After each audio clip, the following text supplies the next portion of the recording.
Alors, ce que je voudrais, je suis d'abord un, et puis deuxièmement, ne soyez pas pressés. Ça fait un bout de temps, c'est quoi, ça fait 2 ou 3 jours que je n'étais pas sorti, ne vous en faites pas, on sera bien servi, même s'il est tard, nous sommes un week-end.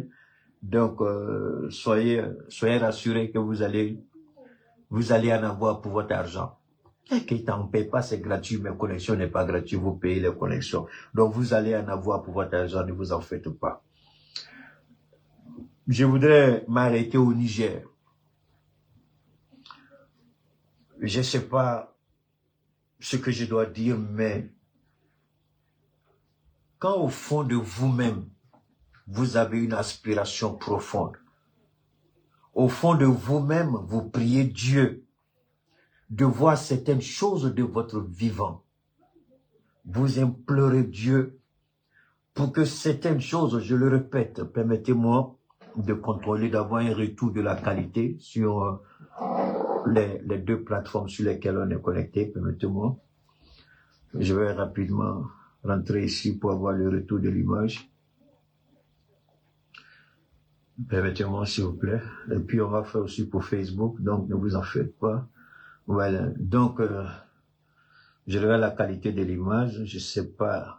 Oh, je vois pourquoi la qualité n'est pas bonne, je vous en prie. Permettez-moi. Oh là là là là là là là là là, permettez-moi, voilà. Ouh, j'avais carrément oublié. J'avais carrément oublié. Voilà. Voilà. Donc la qualité est bonne maintenant. Voilà. Voilà. Toutes mes excuses, les gars. J'avais carrément oublié. Souvent, quand je fais les recherches, je mets la connexion Wi-Fi, mais quand il s'agit de lancer, parce qu'il semble que YouTube est un gros consommateur de données. Vous pouvez avoir de faibles données et puis être sur Facebook sans problème. Mais les mêmes données, si vous les utilisez avec YouTube, la qualité est médiocre. C'est ce que j'ai constaté. Donc, ce qui fait que la connexion YouTube et Facebook, je ne fais jamais les 2 simultanément. Facebook, je mets sur Wi-Fi, j'ai augmenté la capacité là-bas, je ne sais pas comment quel thème technique. Maintenant, YouTube, là, je fais uniquement avec les données mobiles pour être certain d'avoir la qualité. Donc, je crois que le début de l'émission, les quelques minutes, a été mauvaise. La qualité, je veux dire, mais maintenant, elle est bonne. J'ai le retour qui est propre. Alors, ceci dit, je répète ce que j'ai dit, je vais revenir rapidement, je répète ce que j'ai dit. Quand vous priez, vous vous battez corps et âme pour voir certaines choses changer dans votre pays, n'est-ce pas, le pays où vous résidez. Vous menez le combat, permettez-moi d'être bien positionné ici, avant de vous faire écouter certaines choses. Alors, et puis vous voyez ces choses-là se réaliser de votre vivant, vous rendez toute la gloire à Dieu. De quoi est-ce que je parle? Je parle du président Tiani. Et je vais vous permettre certainement de voir, j'espère que vous allez pouvoir écouter. Oh là là, permettez-moi une seconde, je vais revenir rapidement. Général Tiani, permettez-moi. Je vais vous faire écouter ça. Voilà. Je voudrais qu'on écoute ensemble ceci. Ne s'est pas adressé à la nation la veille de l'anniversaire de 67 ans. C'est la première fois qu'un président de la République ne s'est pas adressé à la nation la veille de l'anniversaire de la proclamation de la République du Niger. Ce 17 décembre 2025, pas d'annonce par les services compétents invitant les Nigériens à suivre le message à la nation du président de la République à 20h sur les antennes de la radio et de la télévision nationale. À 20h, rien annoncé ni à la radio ni à la télévision nationale, le traditionnel message à la nation du président de la République. Tout était ordinaire comme d'habitude. On dit ici que le général Tiani, contrairement aux années passées, quand il est arrivé au pouvoir, vous savez, je remercie Dieu que certaines de ces choses se passent de mon vivant. Je rends toute la gloire à Dieu. Quand je demande d'être décomplexé, voilà un exemple palpable, probant. Le capitaine Ibrahim, vous ne le voyez jamais en costume, blablabla, blabla. Non, non, non. Il est sur le théâtre des opérations et puis il prend 5 minutes pour saluer les Burkinabés, pas qu'il continue son travail. Ça, c'est une rupture, comment on appelle ça, volcanique. C'est une rupture volcanique. C'est tellement beau et extraordinaire de ne plus être lié par les chaînes de l'emprisonnement impérialiste. Par moment, on peut se mentir qu'on est panafricain. Par moment, on peut se mentir à soi-même qu'on est cela à travers les beaux discours. Mais dans les faits, on continue de faire exactement ce que l'impérialisme attend de nous. En ce moment-là, I'm so sorry. C'est pas ça encore. C'est pourquoi souvent je dis que le Burkina va surprendre le monde. Et mon grand frère, le général Tchani, il semblerait qu'il m'écoute attentivement. Pas que je demande, non. Vous savez, quand vous parlez que vous êtes dans la vérité, et que les dirigeants prêtent une oreille attentive à ce que vous dites, ils savent comment tirer quelques éléments positifs de ce que vous dites et voir comment l'améliorer et puis, pape, le placer. Si je vous dis que moi, j'avais un problème tous les jours avec nos présidents, allez parler là, Dieu seul est témoin. Mais j'avais peur de dire certaines choses pour ne pas qu'on me dise je suis en train de manipuler la population. Parce que c'est facile de dire que vous vous attaquez à l'État en disant ça. Donc, au fond de moi-même, je priais, est-ce que nos dirigeants, et Dieu merci, voilà 2 présidents, et je suis sûr que le président Assimi Goïta, très bientôt, va adopter ou va porter le costume véritable de la révolution et changer tout.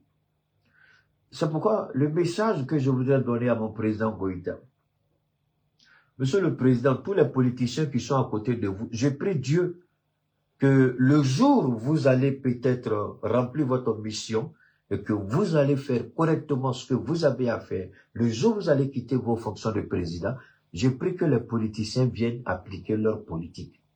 Mais pour le moment, Monsieur le Président, je vous demande de ne pas écouter ces politiciens. Tous les jours, c'est ce que je dis et Allah est témoin. Non pas que je suis contre quelqu'un, mais on perd le temps. Pas plus qu'avant-hier encore, le président, camarade Ibrahim disait, on est en retard, il faut aller vite. Et je vous ai dit, ne confondons pas vitesse et précipitation. Quel était? Dans la précipitation, vous ne pouvez jamais avoir la vitesse. Mais c'est quand vous vous préparez que vous avez la force de propulsion pour aller vite. Mais quand vous allez précipitamment, vous loupez tout, vous ratez tout. C'est pourquoi j'ai dit vitesse et précipitation, quelle était? C'est comme serviette et serpillère. C'est pas la même chose. Je ne dis pas d'aller précipitamment, mais je dis d'aller vite. Et s'il y a des ministres qui n'ont pas compris la notion de vitesse, il faut les nommer à des postes d'ambassadeurs pour qu'ils soient administrateurs là-bas. Et puis nommer des gens qui vont vite et que les choses soient bien faites. Parce que aller vite et bien fait, et puis aller à la précipitation mal faite, c'est pas ce que dit Keïta. Et quand je vois mon président Tchani, c'est fini tout ça, je fais plus. Mais c'est une rupture. On n'a pas besoin de copier ce que les gens font là-bas. C'est tout mon combat. Je ne suis pas bon. Je n'ai jamais dit à quelqu'un que j'étais Blanche-Neige. Je n'ai jamais dit à quelqu'un que j'étais un ange descendu du ciel. J'ai mes défauts, j'ai mes qualités. Mais s'il y a une chose dont j'ai horreur au monde, c'est de copier. Et ma famille me connaît pour ça. Quand on me dit, je ne fais pas ce que font les hommes. D'accord. Je ne copie pas. Je vais selon la volonté que Dieu me dicte. Et je prie Dieu de m'accompagner. De sorte que s'il y a une erreur, il faut que j'arrive à me ressaisir. Mais je ne le ferai pas parce que l'autre a fait. Ça, c'est pas moi. Donc, j'ai mes défauts. Mais je souhaite que nos présidents fassent cette rupture systémique, complètement, cette révolution qui aujourd'hui a mis le Burkina devant tout le monde. Et le Burkina est une fierté dans le monde. Parce que nous n'acceptons pas le copier-coller. Même les perruques que les juges portent au Burkina, là, il dit on ne porte plus. Habit des juges, là, il dit non, ça vient désormais, c'est Faso Fani, c'est pas compliqué. Mais ils ont créé tout ce que le blanc nous donne là. Est-ce que nos dirigeants comprennent que c'est par rapport à leur propre culture? Mais on ne peut pas dire qu'on n'est pas d'accord avec eux et continuer de copier ce que leur culture nous impose. Il y a un problème. Alors, je souhaite vivement que le président Goïta commence à remercier ses conseillers politiciens là. Il n'a qu'à leur dire merci, vous m'avez bien conseillé pendant 4 ans, il est bon comme ça. Maintenant, là, je vais agir en tant que militaire, comme le fait mon petit frère et mon grand frère au Niger. C'est tout. Et puis, on va avancer. Parce que je vais vous faire écouter des choses du capitaine, et je souhaiterais franchement que nous qui sommes leaders dans cette situation, qu'on regarde derrière un peu ce qu'ils sont en train de faire. Il a donné une leçon extraordinaire sur l'engagement de l'État. Ce que j'ai toujours demandé à notre président. J'ai dit, si les Maliens, parce que le Malien, il est très fort. Le Malien, c'est pas prendre ce qu'on appelle le risque capital. J'ai pas envie de faire des cours d'économie ou de finance. J'ai pas envie de donner des cours d'investissement parce que je peux le faire. Hein? Ça aussi, Dieu me fait grâce. Mais ce que je veux dire, à un moment donné, quand les investisseurs dans le pays, les détenteurs de capitaux, je veux dire, s'ils ont peur, le Malien, c'est son seul problème. Le Malien n'investit jamais. Le Malien vous regarde. Vous investissez. Ça commence à réussir. Tous les Maliens, vous allez faire la même chose. C'est ça le problème au Mali.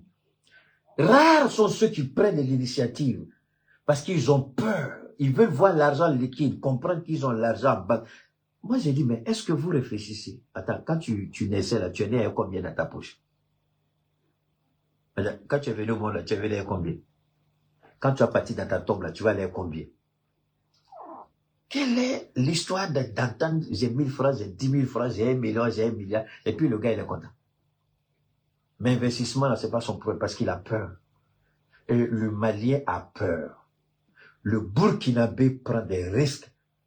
C'est pourquoi au Burkinabé, vous avez des hommes d'affaires qui ont des jets privés. Au Nigeria, ils ont des jets privés. Montrez-moi un seul homme d'affaires au Mali qui a un jet privé. Ah, vous allez me dire, Salve Keita, excusez-moi, c'est mon grand frère, j'ai pas envie de parler. Qui a un jet privé? Mais c'est eux qui parlent ils parlent c'est devant femmes, ils ont l'argent. Mais devant leurs amis garçons, ils sont petits. Je manque de respect à personne, mais je pense que le président Assimi Goïta doit comprendre que même les politiciens maliens, ceux qui sont autour de lui, là, beaucoup, c'est pas ça. Et je demande au président de vraiment, il n'a qu'à remercier les gens et puis commence à prendre vraiment des décisions importantes. Il en a pris beaucoup. Je pense que Dieu est avec le Mali, mais le président peut aller encore beaucoup plus vite. Et pour aller beaucoup plus vite, il faut se libérer de certains carcans, de certaines considérations. Parce qu'on a peur de l'image du dehors. Mais on s'en fout de ce que les gens pensent du dehors de nous. Ils sont en train de nous aider ici. Alors pourquoi on veut leur faire plaisir? C'est la question, est-ce qu'on les a pas chassés? On les a chassés. Mais si on les a chassés là, pourquoi on se soucie de ce qu'ils vont dire de nous? Attends, toi t'as chassé ta femme, elle est partie, ou bien ta femme elle t'a quitté, elle est partie. Ta femme t'a chassé ou t'as chassé sa femme, peu importe. Mais pourquoi tu te soucies de ce qu'elle va dire de toi? Ou bien ce qu'il va dire d'elle? Pourquoi vous vous souciez de ça? On les a chassés, pourquoi on se soucie de ce qu'ils vont nous dire? Est-ce que eux-mêmes les sont corrects? Ce qu'ils sont en train de faire en Ukraine, est-ce qu'on ne voit pas dedans? C'est pas eux qui sont en train de pousser l'Ukraine à venir nous attaquer dans le Sahel. Alors pourquoi on doit se justifier devant eux? C'est pourquoi j'ai dit au ministre Diop, moi je suis pas trop d'accord avec souvent ces prises de position. Je ne dis pas d'aller crier sur les gens, je ne dis pas d'aller insulter les gens, mais il faut vraiment se démarquer de façon catégorique, de façon sismique. Et puis c'est clair, chacun prend sa route. On va collaborer. Là où on doit collaborer, on collabore. Là où c'est notre intégrité, c'est notre dignité, c'est notre souveraineté, on s'en fout de demander à quelqu'un. On le fait en conformité avec nos propres valeurs. Ça s'arrête là. Est-ce qu'on a besoin de faire comme eux? Est-ce qu'on a besoin de se justifier devant eux? Quand Israël tue les gens, Israël va se justifier devant quelqu'un? Quand les Américains demandent à un président démocratiquement élu au Venezuela de quitter son pouvoir, est-ce que Donald Trump a demandé la balle de notre président ici en Afrique? Alors pourquoi c'est nous, on va toujours se justifier devant les gens? Moi, je ne comprends pas ça. Sinon, je ne sais pas. J'ai du mal à accepter. Et je dis infiniment merci à notre président. On va continuer avec. Le président de la République, le général Dramé Abdraman Chani, n'a pas parlé en tanton par-ci, par-là. Mais pourquoi s'interroge-t-on? En réalité, ce 17 décembre 2025, veille de l'anniversaire de la proclamation de la République du Niger, le président Chani a parlé. Il s'est adressé à la nation, mais sans discours. Son silence sur les antennes de la radio et de la télévision nationale, ce soir du 17 décembre 2025, parle plus qu'un discours. Le général Dramé Abdraman Chani et ses frères d'armes du CNSP sont dans une logique claire. Affirmer la souveraineté pleine et entière du Niger, rendre le Nigérien fier et digne, et pour cela détacher le Niger de tout symbole qui rappelle le cordon ombilical colonial. Rappelez-vous que le 2 août dernier, il n'avait pas non plus eu le traditionnel message à la nation à la veille de l'anniversaire de l'indépendance du Niger. Seule la fête de l'arbre qui y est couplée a été célébrée parce que la plantation et l'entretien des arbres dans un pays. Ok, merci au président du Niger. Voilà ce que nous demandons. Pourquoi nous devons recopier ce que fait l'autre? Pourquoi on doit se mettre à recopier ce que fait l'autre? On peut aller parler à la tribune des Nations Unies parce que c'est la maison de tous ceux qui habitent la planète Terre. On peut aller parler là-bas. On peut aller à des forums, à des rencontres. Mais quand il s'agit de nous, notre souveraineté, les pratiques que nous lient encore au maître colonne, il faut tout couper. Il faut tout arrêter. On me dit, hey, tu parles beaucoup, maintenant tu parles français. Il n'y a beaucoup fallu d'engager. Si je ne parle pas français, tu vas me comprendre. Donc, parler français, là, on utilise ça, on emprunte ça. Merci au Niger. Infiniment au président Tiani, nous disons infiniment merci au Niger. Alors, on va revenir rapidement. Il y a des choses, mais avant de continuer, je voudrais vous faire écouter ceci. L'homme que je vais vous présenter, permettez-moi d'abord, l'homme que je vais vous présenter, j'espère que vous allez reconnaître son visage. Je vais vous montrer sa photo. Si je n'ai pas sa photo ici, je crois que sa photo doit être là, si je ne m'abuse pas. Je dois avoir sa photo quelque part. C'est pas grave, vous avez sa photo ici.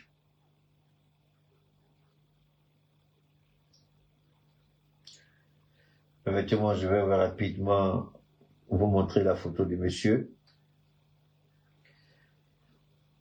J'espère que nous l'avons, que je puisse vous montrer. Oh là là, non, c'est là.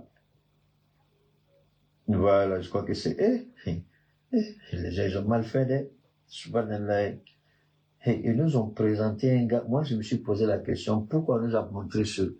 Je vais vous montrer la photo. Les gens sont mauvais, les gens sont méchants. Les Ivoiriens, vous êtes méchants.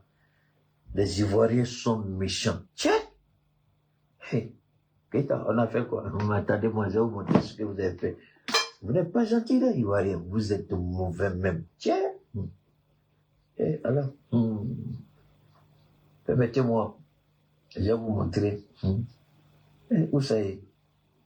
Il faut venir aussi, toi aussi. On t'envoie et puis tu viens pas. Tu es où là?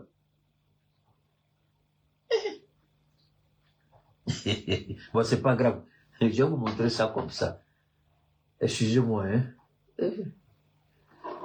Daouda, pardon, faut m'excuser, j'ai rien contre toi, Daouda. Mais vous avez vu ça. Vous avez vu ça, non? Oh, les Ivoiriens sont mauvais. Oh! Daouda! Bon alors, on va continuer. Je vais vous faire écouter ceci. Allons-y avec ça. Allons-y avec. Je vais vous faire écouter ça. Je vais vous faire écouter. These same enemies are so terrified that over 10,000 black men stood up and thousands had to be turned away tonight. They're terrified. We gotta stop that nigga, they say. We gonna kill that nigga, they say. Oh, but America, I warn you. Lui, c'est Louis Farrakhan. C'est le seul qui, à mon avis, il y en a beaucoup, qui est en mesure d'expliquer. Et même en Arabie Saoudite, quand il arrive, je me rappelle une fois, on lui a donné, je sais pas le nom du truc là, qu'il paraîtrait que c'est dans la lignée du prophète, qu'on donne ce genre d'attribution aux gens et qu'il mérite à l'Arabie Saoudite. Il a été invité par le roi et on lui a donné. Parce qu'il se bat pour l'islam. Mais pas l'islam qu'on vous enseigne là, dans les petits quartiers, et puis les gens racontent n'importe quoi. Non, le vrai et la véritable. On dit quoi? On dit un ou mais une. Aidez-moi ici. On dit quoi? Un islam mais une. Prenez ce que vous comprenez et puis rejetez ce que vous ne comprenez pas. Faites comme un poutou l'idiot. Et Farrakhan, en fait, c'était pas ça, mais je pense que c'est Dieu qui a voulu. C'est un autre que je vous fais écouter. Mais on va écouter parce que je prends plaisir à écouter le Farrakhan. Et s'il y a quelqu'un qui m'aide dans la compréhension, en plus de l'enseignement de Dieu, si quelqu'un m'aide beaucoup, c'est bien lui. C'est quelqu'un que j'écoute sérieusement. Je ne vous dis pas d'aller écouter, parce que son anglais est propre, et puis vous écoutez. Mais il y a quelque chose, je voudrais que vous écoutiez juste à la fin. Il va dire quelque chose de fondamental. Ici, il parle des Noirs. Comment les Noirs sont marginalisés. Et puis il va dire quelque chose de fondamental. C'est-à-dire la seule capacité de faire l'alliance entre l'histoire, la volonté de Dieu, l'islam, non, bon, je n'ai pas dit que c'est lui qui m'enseigne, mais je remercie Dieu, mais il est très bon. Écoutez, je vais faire la traduction.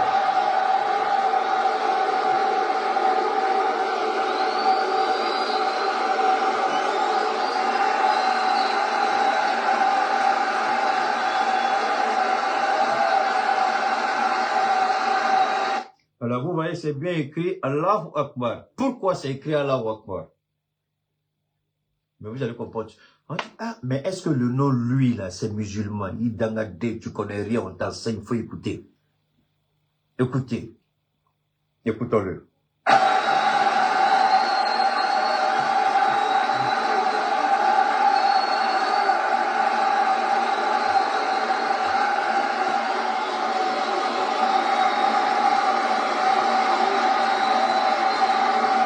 Ne soyez pas pressés, sinon vous allez rire. Keïta n'est pas pressé. Quand il met le sujet, il sait pourquoi et Dieu sait pourquoi il me fait traîner. Parce qu'il y a des gens que Dieu veut qu'ils soient là, qu'ils ne sont pas encore là. Et dès qu'une personne de ceux que Dieu veut qu'ils soient là, automatiquement il libère ma langue et puis je parle. Maintenant, si vous êtes pressé, il n'y a pas de problème. Allez-y faire ce pourquoi vous avez payé. Allez-y ailleurs. Keïta, il prend le temps. Et tout ce qu'il fait a un avantage. Et tout ce qu'il fait rentre dans le programme de Dieu. Parce que je ne fais jamais ça sans prier. Je ne vais jamais devant vous sans prendre mon temps d'abord pour prier et demander à Dieu de me guider dans ce que je vais dire. Donc on écoute.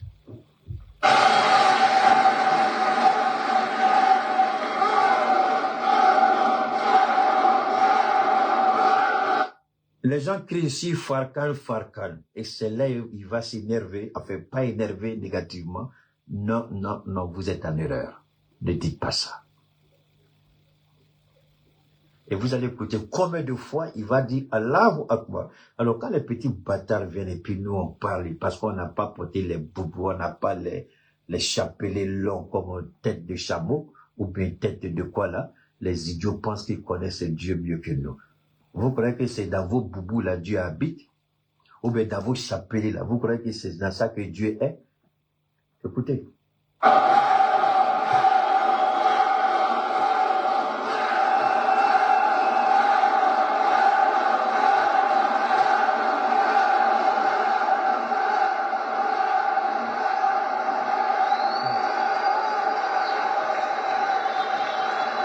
Écoutez maintenant.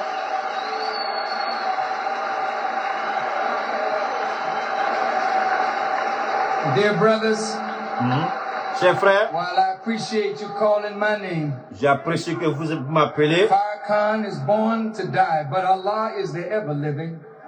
Farrakhan est né pour mourir.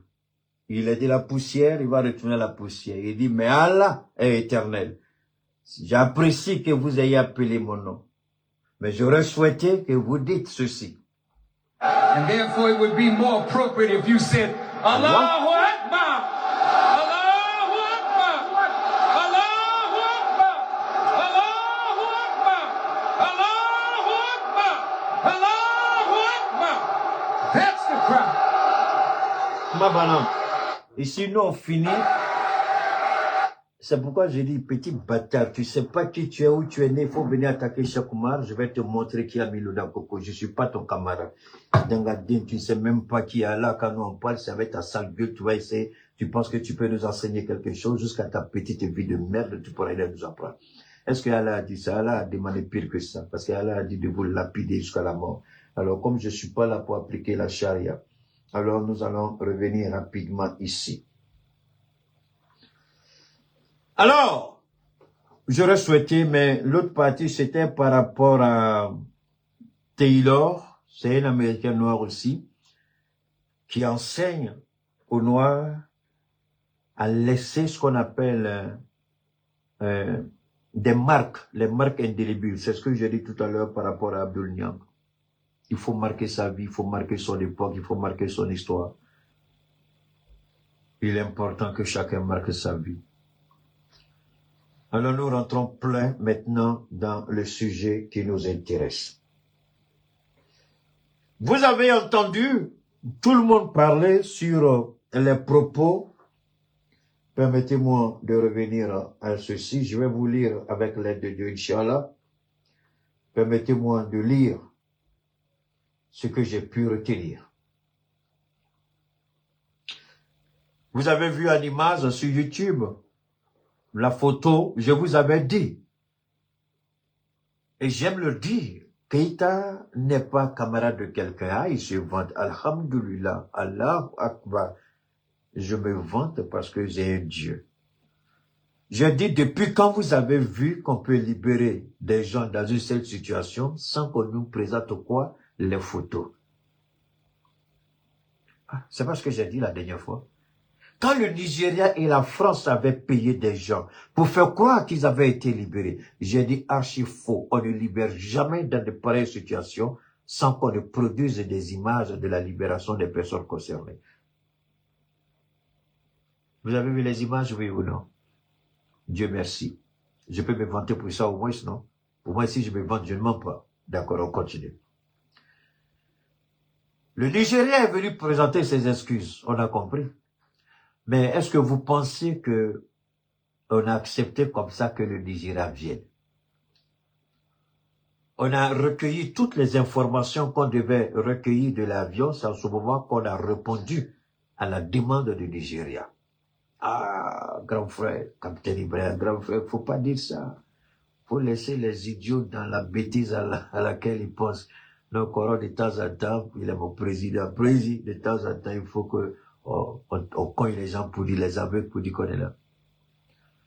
C'est quand on a fini d'inspecter, de disséquer toutes les informations qu'on voulait, on a dit maintenant vous pouvez venir chercher vos 11 militaires. Ils ont présenté leurs excuses. On a vu beaucoup qui ont dit les excuses du Nigeria, faut pas prendre au sérieux. Je voudrais dire aux gens, une fois de plus, prenez l'AES au sérieux. Nous ne sommes pas camarades de quelqu'un. L'AES n'est pas camarade de quelqu'un. Si l'AES a accepté les excuses du Nigeria, est-ce que vous avez une idée depuis combien de temps le Nigeria était dans les tractations? Le Burkina n'a pas été contacté directement par le Nigeria. Là, au moins, je peux vous donner l'information. Si c'est ce qu'on vous a dit, on vous a menti. C'est le président Assimi Goïta, qui est le président garant de l'espace de l'AES, qui a été d'abord contacté. Quand on a contacté le Burkina a dit c'est le président Goïta qui est le président de l'AES et c'est lui qui a signé le communiqué. C'est Assimi Goïta qui a donné la route pour qu'ils aillent au Burkina. Ça, on vous a pas dit aussi, non? C'est ici seulement on apprend ça, c'est pas grave, allons-y. Donc le Nigeria a présenté ses excuses, mais ce n'est pas tout, puisque nous avons piraté l'avion, on a piraté tous les logiciels d'espionnage qu'ils sont en train d'utiliser. Hey, faut pas dire tout ça, Keïta, c'est pas grave, j'ai dit, ils comprendront rien dedans. Donc ça veut dire que ce soit le Nigeria, que ce soit pas le Nigeria, nous avons Même si le même logiciel est utilisé encore dans un autre avion, nous sommes en mesure de savoir, même si ce n'est pas dans notre espace, qu'il y a un avion qui est en train de nous espionner. Et nous remercions les partenaires de l'AES pour nous avoir mis à un tel niveau de compétence au niveau du renseignement et au niveau de l'espionnage. Vous ne pouvez pas faire le renseignement sans faire l'espionnage, c'est pas possible. L'espionnage, vous avez l'habitude de voir dans les films, c'est une expression péjorative. Mais les États ont besoin d'espionnage pour vous. On ne parle pas d'espionnage industriel ou technologique, non. On parle d'espionnage et de renseignement. Quelqu'un qui essaie de vous voler à votre insu, alors que vous savez où elle dort, c'est l'espionnage. Mais vous n'envoyez pas des agents sur le terrain, en territoire hostile, mais à partir de chez vous, vous avez des logiciels pour intercepter toutes les communications qui, en tout cas, qui vous concernent. C'est en cela qu'on parle d'espionnage, mais ce n'est pas un espionnage négatif. Donc, il faut sortir de cette considération un peu des films. D'accord? Donc, nous avons, sur le Nigeria, on a pris toutes les informations qu'on voulait. Et ce qui fait mal au Nigeria, le Nigeria sera obligé de démonter son avion parce que le Nigeria ne sait pas quel logiciel espion on a mis dans l'avion. Hein? Qu'est-ce que tu dis quoi? J'ai dit, le Nigeria ne sait pas quel logiciel espion on a mis dans l'avion. Donc, arrivé au Nigeria, ils vont couler l'avion. Faites-moi confiance. Si vous avez des contacts au Nigeria, demandez-leur de dire que je suis un menteur. Le Nigeria ne va pas toucher à l'avion. Les Français vont aller inspecter l'avion de bout à bout, alors qu'on n'a rien mis dedans. Mais ils vont aller faire quand même pour être certain qu'on n'est pas en train d'espionner. Parce que c'est ce qu'ils faisaient. Donc, ils ont peur qu'on ait installé des logiciels espions pour les espionner. Voilà pourquoi je parlais d'espionnage. Vous avez compris maintenant? D'accord, on va avancer. Il est venu. Allah. Les Ivoiriens. Qui a fait le décès là-même? Daouda, pardon, ce n'est pas moi. Hein? Qui a fait ça là? Daouda, pardon. Quand j'ai dit faut raser tes dents, c'est à cause de tout ça là. Les Ivoiriens, pardonnez, n'écoutez plus ce que je dis pour faire ça. Pardonnez. Hein? Laissez Daouda, laissez-le. Alors, donc, lorsque le capitaine, ça fourle, le colonel, c'est ça, le colonel Tigri, permettez-moi, je vais mettre ça là, parce que je vais bien m'arrêter, c'est le problème aussi, avec le fauteuil là, c'était plus simple, mais lui, il est beaucoup, c'est vrai que ça coûte une fortune, bon ben, ces choses. Alors, voilà, je suis beaucoup plus à l'aise comme ça. Alors donc, pardon, après, excuse-moi pour l'image catastrophique. Je vais revenir ici. Je vais d'abord là. Le Nigeria a présenté ses excuses officielles au Burkina Faso suite à la violation de l'espace aérien de l'Alliance des États du Sahel. Vous avez vu des petits plaisantés, des idiots qui ont écrit n'importe quoi sur les réseaux par rapport à cette situation qui était, mais nous, les Nigériens, on était assis. Et là, le ministre des Affaires étrangères du Nigeria va dire, on demande pardon à l'AES parce qu'il y a des idiots qui attaquaient l'AES, c'était pas notre fait, c'était pas nous qui leur avons demandé. Il a dit tout ça. Les petits bâtards qui étaient là, qui s'exhibaient, qui s'excitaient, qui disaient n'importe quoi. Le ministre des Affaires étrangères du Nigeria a présenté les excuses du Nigeria pour les insultes, tout ce qu'on a pu dire sur l'AES.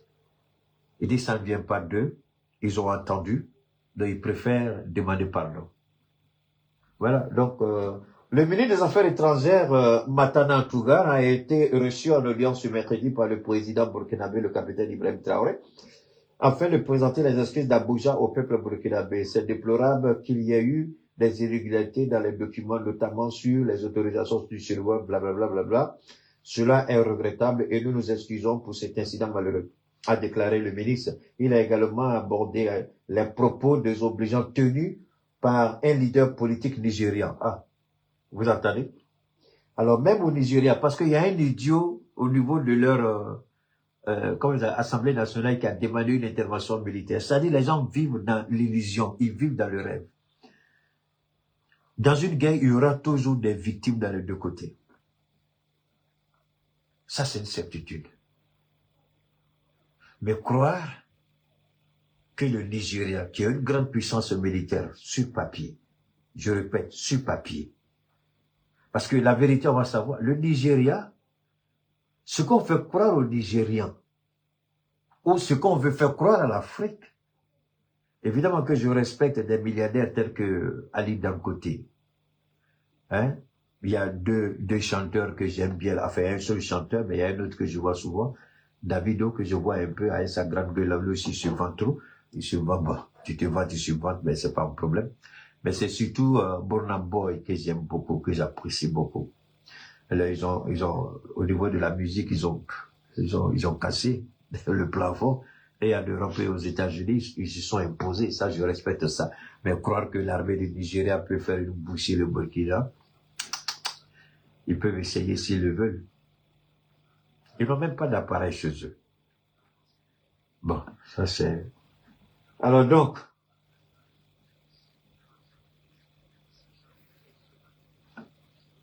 écoutez bien ici. Maintenant, ce qui m'intéresse,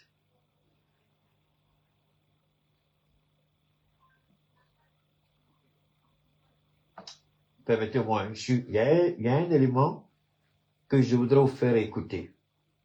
Mais cet élément-là, il est important. Oh, bon, lui là, je vais revenir après. Oh non, c'est pas toi qui m'intéresse, c'est ici qui m'intéresse. Ok, on va écouter ça, je vous en prie. Le chef de l'État du Bénin, maintenant on écoute. Patrice Talon a échangé avec les professionnels des médias ce jeudi 18 janvier au palais de la Marina. Deux sujets étaient au cœur des discussions. La promulgation de portant révision constitutionnelle, puis l'attaque du 7 décembre 2025. En attendant la publication de l'intégralité des échanges, on peut retenir que ce n'est pas la garde nationale qui a opéré l'attaque, c'est ce que dit le président. Ce n'est ni le commandement, ni le sous-commandement. Ce sont quelques égarés manipulés par des nostalgies et des jaloux. A déclaré des jaloux. Wow. Ok, on écoute. Au premier assaut, certains soldats se sont habillés en civil et ont pris la fuite à moto. D'autres ont escaladé le mur. Bon, ça, c'est le président qui dit ça, hein. Bon, excusez-moi. Ça, c'est le président béninois qui dit ça. Waouh. Merci. C'est le président béninois qui a dit ça. J'ai pas fini. Parce qu'il y a...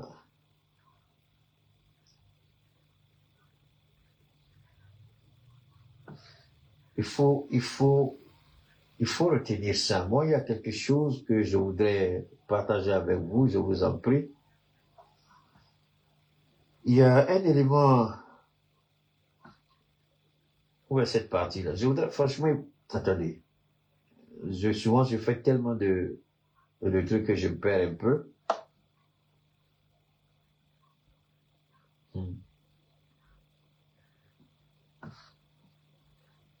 Ok, on va aller ici. Oh! Oh! J'ai oublié. Oh! J'ai oublié quelque chose. Et où est la vidéo même? Je crois que j'avais... Ah, voilà ça ici. On va écouter ça aussi. J'avais oublié ça. Écoutons ça. Un chef d'État africain s'inquiète d'un coup d'État en France et appelle Emmanuel Macron. Dimanche, là, on m'envoie depuis l'étranger, un de mes collègues africains, pour tout vous dire, un message Facebook. Et il me dit, cher président, qu'est-ce qui se passe chez vous? Je suis très inquiet. On envoie un message Facebook, crise agricole, etc. Vous pensez que c'est qui? Un journaliste qui est à côté de l'Élysée. Vous pensez que si? Vous pensez que c'est qui? C'est quel président qui a envoyé un message à Patrice Talon? Le seul qui peut faire ça en Afrique, c'est un seul président. Réfléchissez bien et puis donnez-moi le nom. Quel est le président qui peut faire ça? C'est Alassane Ouattara. Mais si c'est pas Ouattara, la personne ne peut faire ça. C'est Ouattara seul qui dit Macron c'est mon ami. C'est pas le seul président africain qui a dit Macron est mon ami. Mais Macron dit je n'ai pas d'amis. C'est Ouattara seul qui peut faire ça. Parce que Ouattara sait qu'il est dans une situation. Alors, mais laissons qui a informé Macron. Je pose une seule question à tous ceux qui me connaissent. Tous ceux qui m'écoutent en ce moment. Je vous en prie, écoutez. Comment c'est en Afrique qu'il y a un message sur Facebook que la DGSE, le renseignement extérieur, et puis je crois la DG ou quelque chose là aussi, il y a un autre service qui est le renseignement intérieur. Comment ceux-là n'ont pas vu? Et c'est en Afrique, c'est à partir de l'Afrique qu'on envoie ce message. Peu importe ce que vous et moi nous pensons. Mais réfléchissons. Pourquoi c'est un président africain qui informe un chef d'État français avec un service de renseignement aussi compétent selon eux, la DGSE et puis la DJ, quoi la DD, il y a une autre là, c'est le renseignement intérieur. Ils sont où? Parce que tous les pays développés, même pas, on a tous 2 à 3 services de renseignement. Les États-Unis en ont plusieurs, mais il y a 3 qui sont connus, FBI, NSA, CIA. D'accord? Il y a le renseignement intérieur et puis il y a le renseignement extérieur.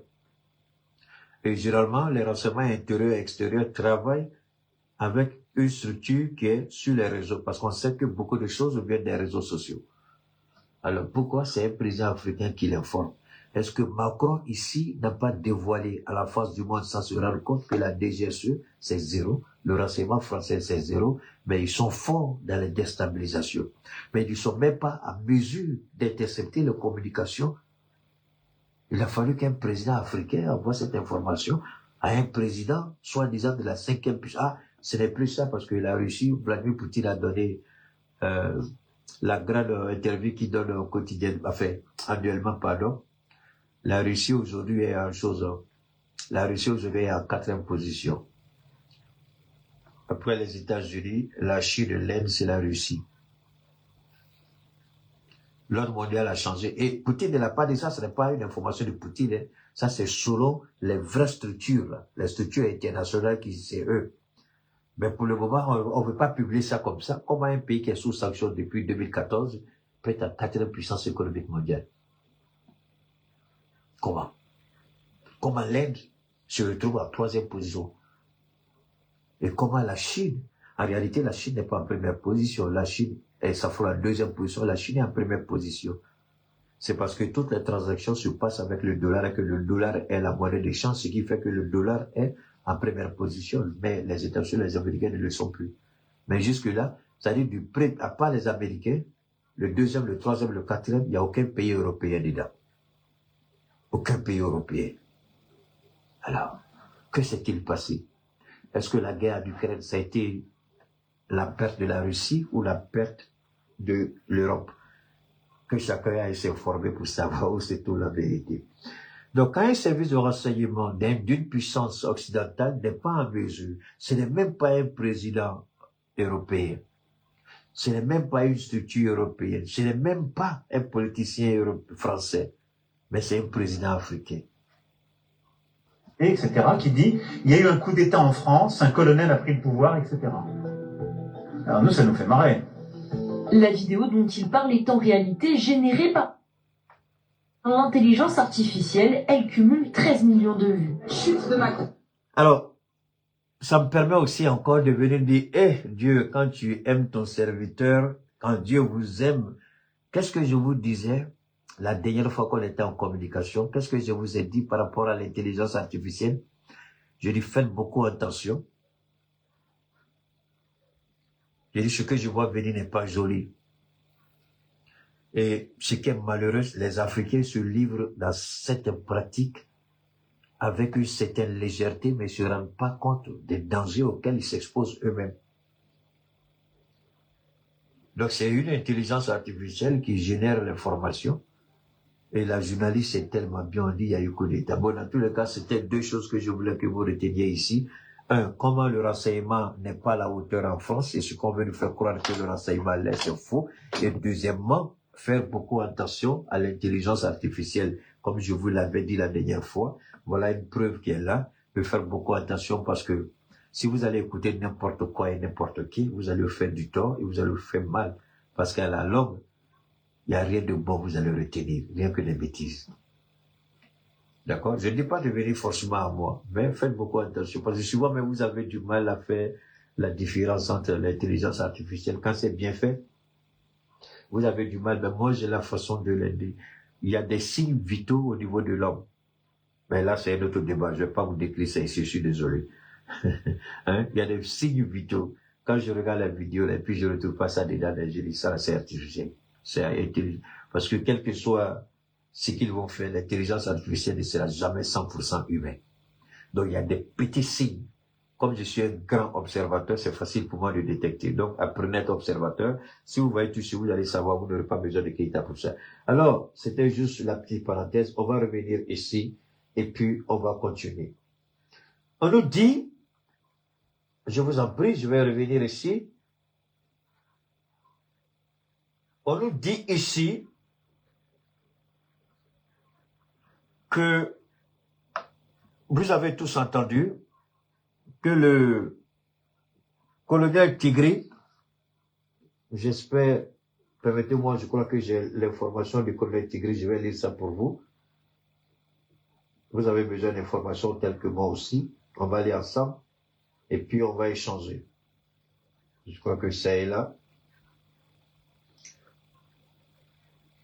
Oh, c'est pas vrai. Alors, les Ivoiriens, vous êtes là. Les Ivoiriens, vous êtes là. Donne une seconde, avant d'aller au colonel Tigri, je vais faire écouter ça aux Ivoiriens, quoi. Les Ivoiriens, écoutez ça. Notre peuple. Tu me dis d'aller rester au Mali. Je vais rester au Mali si les choses se gardent là-bas, je reviens quoi. Il n'y a pas de Je vais vivre là-bas comme un apatride. Je dis non, je n'ai rien contre le régime malien, c'est des militaires, et puis c'est un régime militaire qui a Maya. C'est Konaté Zie, le camarade de Sorogio. Il a vilain, ton nez, on dirait ces choses là. Bon, moi, je peux pas ma bouche ici. Ah, c'est on me dit, ah, mais depuis l'attaque Sorogio, tu dis rien. Mais écoutez, laissez le chien aboyer et puis on avance. Répondre à des idiots pareils, c'est leur accorder une importance qu'ils n'ont pas. C'est pourquoi, bon, j'ai vu que mon jeune frère Soulé a parlé. Il a beaucoup parlé. Moi, je dis, ces idiots-là, vous n'avez pas besoin de leur accorder l'importance qu'ils n'ont pas. Des gens que je n'ai pas vu leur place dans la Côte d'Ivoire. Des gens que je n'ai pas vu leur apport dans la Côte d'Ivoire. Des gens qui étaient dans l'ombre de Soro, qui vient aujourd'hui, qui attaque Soro. On a trop de choses à gérer que d'écouter ces gens de bêtises. Alors, je viens maintenant, on va, ce qui nous intéresse, notre truc du jour, notre intervention du jour. Ok, on revient là. Enfin, le lieutenant-colonel Pascal Tigri parle. La DGSE française nous a laissé entendre que le président Talon était incapable de régler le problème du terrorisme et qu'il fallait un militaire à la tête du pays. Au matin du 17 décembre à 6h37 précisément, notre rédaction a reçu un message en inbox qu'un individu demandant un numéro pour nous contacter. Cet individu se présentait comme le lieutenant-colonel Pascal Tigri. Peu après, nous avons reçu un appel anonyme au bout du fil, une voix claire, celle du lieutenant-colonel Pascal Tigri. L'échange se transforme en interview. Le tout n'a duré que 8 minutes. Le contenu des échanges. Bénin News. Mon colonel, quelle est la motivation de votre appel alors qu'il y a un mandat d'arrêt international contre vous? On va écouter et puis on va décortiquer. Lieutenant-colonel Pascal Tigri, j'ai lu votre publication du 15 décembre sur l'implication de la France dans le coup d'État, y compris les détails. J'ai ressenti un soulagement. Ces informations sont vraies. Nous nous sommes laissés manipuler par la France, dont l'objectif est de déstabiliser nos voisins à travers notre territoire. Waouh! Bénin News. Donc, vous confirmez que les Français étaient de votre côté. Que s'est-il réellement passé? Lieutenant-colonel Pascal Tigri, oui, effectivement, nous n'avons jamais imaginé ni planifié un coup d'État dans notre pays. La DGSE française nous a laissé entendre que le président Talon était incapable de régler le problème du terrorisme et qu'il fallait un militaire à la tête du pays. Comme dans les pays de l'AES, pour mieux combattre cette menace. Lors de nos échanges, ils nous ont convaincus que je devais prendre la tête du pays pour prendre des décisions fortes et stopper la perte de nos soldats face aux terroristes. Je peux m'arrêter là momentanément et puis me poser une question simple. Si réellement la DGSE est venue vers eux avec cette intention, est-ce que le colonel Pascal Tigri peut nous dire à nous, même s'il est militaire et qu'il est de son devoir en tant que militaire en fonction, puisqu'on appelle l'armée la grande muette, est-ce que Pascal Tigri peut dire qu'il n'a jamais entendu nos autorités accuser la France de planifier une déstabilisation dans le Sahel? Est-ce que le colonel Pascal Tigri peut nous dire que réellement, il ne savait pas que la France avait déjà des bases installées et que le président Talon a démenti. Je ne dis pas aurait, mais je dis a démenti, puisqu'il a toujours dit et il continue de le dire. Ils ont été manipulés. C'est ce qu'il nous dit. Est-ce que le colonel est un garçon, est un petit garçon, est un adolescent? Il est le chef d'une unité. Il a une famille. Dire qu'on ne peut pas tomber dans des erreurs, c'est faux. On est tous des êtres humains. Mais à un moment donné, on commence à réfléchir et puis on voit la tenue des événements. Si Talon n'est pas en mesure de prendre des décisions fortes et que Talon était à quelques mois de la fin de son mandat, alors pourquoi lui faire un coup d'État? Pourquoi ne pas dire à la France, mais attendez, le prochain président peut-être sera à la hauteur? Pourquoi le colonel s'est laissé emballer? Parce qu'en fait, il a toujours voulu prendre le pouvoir. Je ne suis pas en train de dédouaner la DGSE. Je vais les allumer comme c'est pas permis. Faites-moi confiance. Je suis juste en train d'analyser la psychologie du colonel. Je ne suis pas convaincu. J'ai parlé, ne vous en faites pas. Parce que le bâtard qu'ils ont à la tête du Bénin prétend que c'est ici, au sein de l'AES, on accuse le Mali ou le Burkina que le colonel Pascal serait réfugié chez nous.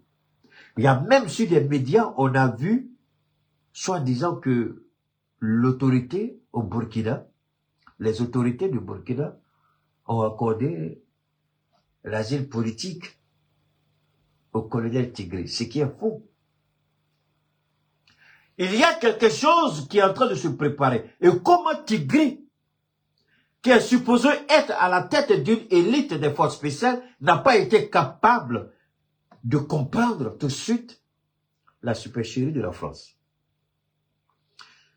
Le militaire, surtout à la tête d'une unité d'élite, telle que les forces spéciales, n'est pas un idiot. Vos aptitudes psychologiques, intellectuelles et votre probité morale, c'est des éléments qui sont pris en compte dans votre sélection en tant que chef de cette unité. On doit déceler en vous des capacités et des forces. On a vu qu'il était écouté. Ça, c'est indéniable. Tout le Bénin le reconnaît. Mais on a vu aussi en lui l'intention, l'avidité, le pouvoir. La DGSE, quand elle s'installe chez vous, elle vous utilise jusqu'aux culottes que vous portez. Si vous ne faites pas attention. Ce que vous mangez, avant d'être sur votre table, la DGSE sait. Le caleçon que tu as porté dans ta chambre, là, et puis tu viens, tu as porté ton costume, tu as porté à la DGSE sait quel genre de couleur tu as porté. Si c'est Tchakoto, tu as porté, si c'est Baya, tu as porté, si tu as mis les amulettes autour de toi, ils savent tout ça. Donc les gens, ils ont tatoué le terrain comme l'élément de la DGSE qui était ici au Mali. Attention, je suis en train de casser la baraque. Partagez. Il ne s'attendent pas à ça. C'est pourquoi quand Keïta sort tard, je vous en prie, c'est que ce qu'il va dire, c'est de l'eau. Ne soyez pas pressés. Celui qui est pressé, il arrive tard. Je répète. Le gars de la DGSE qui a été arrêté au Mali, il était en train de tatouer le terrain au Mali. dans les grains, dans les casernes. Mais là, le renseignement le suivait. Et on l'a pris la main dans le sac. Quand je vous dis que tant que vous sous-traitez votre renseignement, vous êtes à la merci de la France. La grande gueule pourrie de Patrice Talon, le bâtard président, je le dis, parce qu'il ment sur nous, il nous insulte, donc je retourne les insultes à ce bâtard de président. Si vous n'êtes pas content, béninois, je suis là, venez me trouver. Votre bâtard de président, là, qu'il arrête de s'attaquer à nous. Il nous insulte, je l'insulte. Ah oui, il a insulté, d'accord. Faut aller fouiller. Je ne l'insulte pas comme ça. Est-ce que j'ai insulté Oumarou Ambalo Sissoko? Est-ce que j'ai insulté le général Mamadou Doumbia? Est-ce que j'insulte le président du Ghana? Mais tu nous insultes, je t'insulte. Allez écouter l'interview qu'il a accordée. Et qu'est-ce qu'il a dit de nous? Il y a une façon de vous insulter sans vous dire Nyamorodé. Mais c'est plus dangereux que de dire Nyamorodé. Alors, comme moi je ne suis pas politicien, je l'insulte bien. Si vous êtes fâché, je m'en fous. Ne me regardez plus. L'idiot président, là, la mascarade de conférence de presse qu'il a organisée là, c'est une mascarade. Je vais démonter ça tout de suite. Au Mali, lorsque ce petit Français, avec une attribution contraire à son travail, il ne sait pas qu'il était suivi de près par le renseignement malien. On l'a suivi jusqu'à ce qu'on mette la main sur lui. Alors, comment le renseignement béninois n'a pas été à la mesure? Parce que la France donne au Bénin ce que le Bénin doit savoir. Le renseignement français ne donne pas aux Béninois ce que les Béninois ont besoin de savoir. Si vous êtes encore bête au Bénin et que vous n'avez pas compris ça, je prie que Dieu ait pitié de vous. Donc, il dit qu'il a été manipulé. Il n'a pas compris le jeu. On a vu en lui un homme avide. Il a écouté, mais on sent qu'on peut le manipuler facilement. Et cette réalité, mon ami colonel Tigri, tu ne pourras pas m'enlever de la tête. La DGSE t'avait étudié il y a longtemps et la DGSE a vu ta faiblesse. Puisque nous dénoncions la présence de la France au Bénin et que l'idiot de président se moquait de nous, mais Tigri, tu ne t'es pas placé à une position de rationalisme pour réfléchir. Tu n'as pas été pragmatique. Ils sont venus te voir, puis pap, tu as cru à ça. Alors que tu savais très bien qu'ils avaient des bases, ils ont des bases installées. Pendant que ton président demande, toi tu sais qu'ils ont des bases. Et eux, ils viennent te voir, et toi tu les crois. Tu crois qu'on est bête ou bien quoi, Pascal Tigri? Tu ne connais pas Keïta, il ne faut pas faire ces genres d'erreurs avec Keïta. Je continue. Alors, nous avons eu plusieurs réunions avec les membres de la DGSE française pour préparer le coup d'État. Ils nous ont rassurés en disant qu'ils avaient déjà conclu un accord avec les frères d'armes du palais qui devaient nous ouvrir la voie. Comment on peut être bête jusqu'à ce point? Comment on peut être idiot jusqu'à ce point? Quelqu'un vient te dire, faut faire coup d'État, et toi tu n'as même pas le contrôle sur la garde présidentielle. Eux ils te disent, on est d'accord, tu n'as pas de contact avec ceux qui sont là-bas, et puis tu vas faire coup d'État. Ils t'ont loupé Tigri. Chez nous ici, là, quand je vais finir ce direct-là, même si tu veux chercher asile ici, là, nos présidents ne vont pas t'accorder. Parce que quand moi j'ai fini ça, là, tu as cherché l'autre endroit, il faut aller. Mais comment tu peux être aussi bête, monsieur Tigri, colonel, comment tu peux être léger? Comment quelqu'un vient, un Français vient te dire, on te dit, il faut faire coup d'État, toi tu veux faire coup d'État, moi, et puis ils te disent, et puis toi, mais tu n'es pas, toi, garçon là, tu sais qu'ils ont des armes, tu sais qu'ils ont, et tu n'as aucune assurance, tu n'es pas en contact avec eux, tu n'as pas vérifié les faits, vous n'avez pas coordonné vos actions, et puis toi tu vas déclarer, je suis président. Tu as vu ça où? On va continuer. Donc, lorsque nos éléments étaient à la télévision nationale, il était prévu que les opérations se terminent à 5 h du matin avec une annonce officielle à 5 h 45. Les forces spéciales françaises nous ont demandé d'attendre leur signal pour le top vers le palais, où était censé être sous contrôle. Mais au fil des heures, j'ai compris que nos amis français changeaient de fusil d'épaule. Ils t'ont loupé. Mon colonel, vous affirmez donc que le coup d'État a été orchestré par la France. Lieutenant-colonel Pascal Tigri, affirmatif. Pensez-vous que nous aurions préparé un coup d'État localement, arrêté les généraux pour les libérer ensuite? Pensez-vous que nos soldats béninois n'avions pas de stratégie pour neutraliser le président Talon et réussir un coup d'État? On écoute, on écoute toujours le colonel. J'ai accepté de prendre la tête parce que j'ai exigé que ce soit un coup d'État classique avec la protection des dirigeants. Alors que cette proposition arrangeait bien les Français. Quand ils jouaient un double jeu, ils étaient divisés en deux groupes.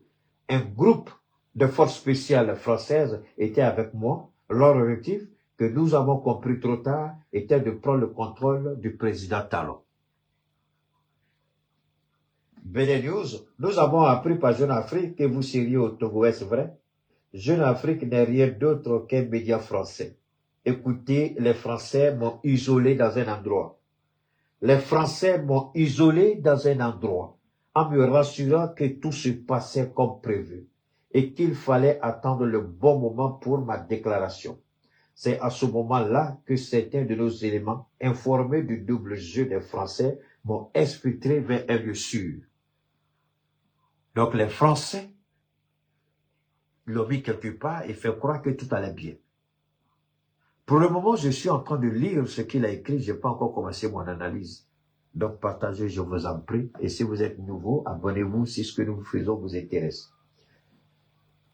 Donc, êtes-vous toujours sur le territoire béninois ou au Togo, comme l'affirme Jeune Afrique? Je ne peux pas en dire plus, mais pour répondre à votre question, je n'ai pas quitté mon pays. La France nous a humiliés dans notre propre pays en faisant intervenir l'armée du Nigeria. Ceux qui nous ont bombardés étaient des soldats français et non nigérians. Ceux qui nous ont bombardés, c'étaient des soldats français et non du Nigeria. La France a souhaité mettre en avant des appareils nigérians pour éviter la colère du peuple et faire croire que c'est au nom de la CEDEAO. Je suis prêt à mettre un bataillon à la disposition de la CEDEAO. Vous vous rappelez qui a dit ça? Ah, il y a une jeune dame qui m'a dit Keïta, à cause de Dieu, pardon, j'aime Ouattara, blablabla, faut pas attaquer Ouattara, pardon. Je dis, waouh, là tu me demandes beaucoup. Elle dit, pardon, faut laisser Ouattara. Je dis, mais Ouattara traite les Ivoiriens de chiens, qu'est-ce que tu en dis? Ah. Elle me dit, Sourogio était pressé. Je dis, waouh. Je dis, mais Gon Coulibaly, tu sais au moins ce que c'est Ouattara qui l'a tué? Ouattao, là au moins, ça les reconnaît, dit, ouais, Ouattao a été liquidé pour montrer à Souro que Ouattara pouvait l'atteindre. J'ai dit, mais Gon Coulibaly, Ahmed Bakayoko, est-ce qu'il avait besoin de tout cela? Alors, le président du Nigeria sait très bien que ce n'est pas un coup d'État. Voilà pourquoi il a accepté afin de soigner l'image de la CEDEAO. J'ai pas fini.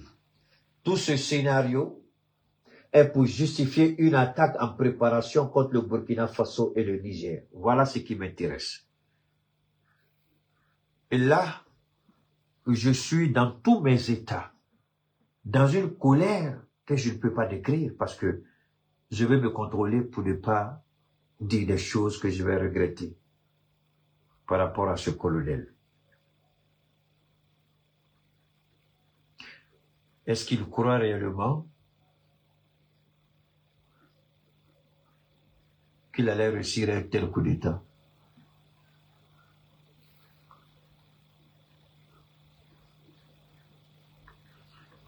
Continuons. Tout ce scénario est pour justifier une attaque en préparation contre le Burkina Faso et le Niger. Aucun des pays de l'AES n'était informé de ce coup d'État. Bref, je reviendrai avec votre détail. Vous regrettez votre acte? Jamais. Ce que j'ai fait était pour mon peuple. Dieu a permis aujourd'hui de connaître le vrai visage de la France, qui a fait tuer nos soldats sur notre territoire pour s'installer. Notre armée, dans son ensemble, doit comprendre et refuser que notre territoire soit une base arrière pour une guerre d'intérêt contre nos frères de l'AES. Nos populations doivent se mobiliser d'une manière pacifique et réclamer purement et simplement le départ de l'armée française et de la DGSE de notre territoire. Bénin News Info. Frères et sœurs, frères de la diaspora, résidents de l'AES,